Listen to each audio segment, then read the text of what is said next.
The other thing about motivation, last week we talked about motivation and we said that it was very fundamentally emotional in nature. Motivation is all about feeling like you want to do something. And when you talk about motivation, uh, at its most fundamental, it's about pain and it's about pleasure. Right? Motivation is about moving away from pain and pursuing pleasure. Even in this game, all right?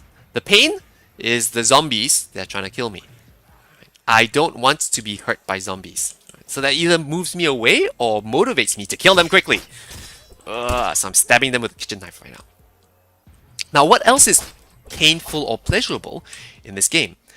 Uh, in this game, there is a lot of looting.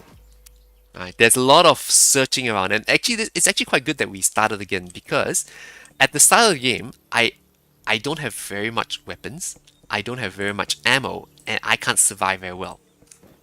So what I gotta do is I've got to rummage through all of these houses. I've got to search for stuff, and every now and then, now most of the time I'll get garbage, but every now and then I might get something that's really useful, that's really interesting. So in this case, I got some ammo. Actually, it's ammo for the gun that I have, which is fantastic. Let me go and find somewhere else to loot. So even when we're talking about goals,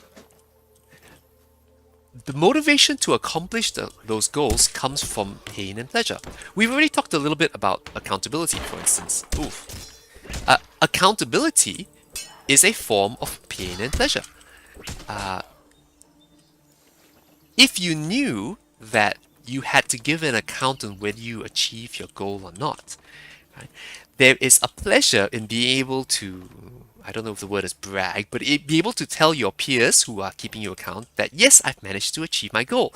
And if your accountability group is a good accountability group, then they would kind of cheer you on. They say, "Good on you, good work," and that relational pleasure is something that can motivate you.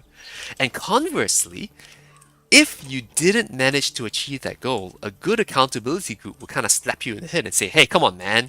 That was an entire achievable goal. Why couldn't you do that? Maybe we'll try again." They can either be helpful or they can be harmful. But that negative reinforcement, so to speak. Infected antibodies. I didn't realize I had that. That negative reinforcement, that pain, is equally a motivation to accomplish your goal.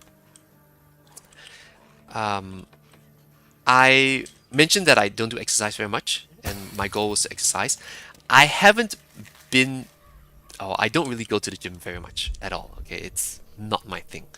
But a few years ago, I did go to the gym for a period of several months, and the only reason I went to the gym is because I had people to go with. So I had a group of guys who would message me and say, "Hey, are you going? Are you showing up?" And if I didn't show up, what does this say? Okay, I don't actually know what that does.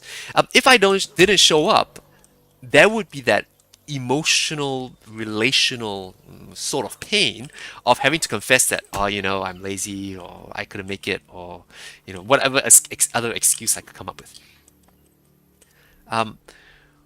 But the truth is, I kept going to that gym for several months because the people were there. Because if I went to the gym, I knew that others were there with me and they could cheer me on. Different people experience pain and pleasure for different things in different ways. So for me, the relational pain and pleasure, that relational motivator, is actually quite an effective motivator. I I don't like dislike. I don't like letting people down. I like it when people like me. So having that relationship is really helpful. Let me go to the store.